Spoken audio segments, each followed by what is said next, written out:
বিশিষ্ট সাহিত্যিক ও কবি সুনীল গঙ্গোপাধ্যায়ের লেখা একটি বিখ্যাত ছোট্ট কবিতা আজ আমি পাঠ করে শোনাব। কবিতা রাত পাখির ডাক। শুরু করছি।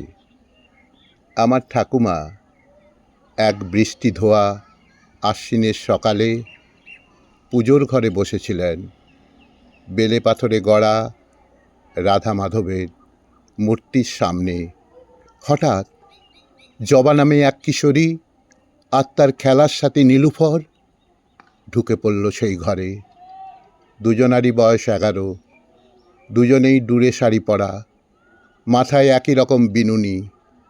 ঠাকুমার মুখের হাসি মুছে গিয়ে ফুটে উঠল ত্রাস।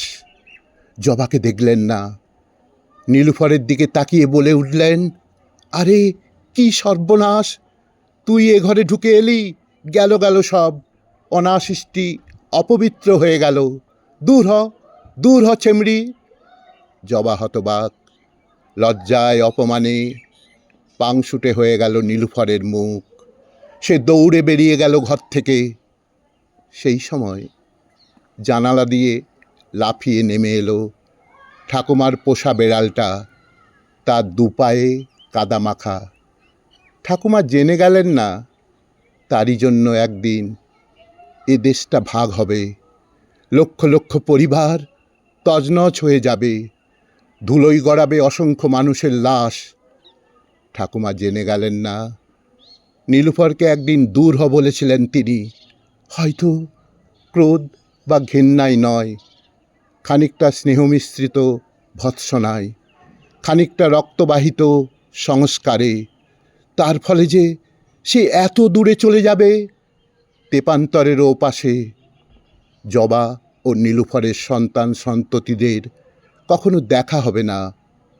বেলে পাথরের মূর্তি দুটো আর বেড়ালটা, তারাও কিছু বুঝতে পারল না। নিঃশব্দে নিশ্চিহ্ন হয়ে গেল একদিন আমার অতি দয়াবতী মহিমাময়ী ঠাকুমা।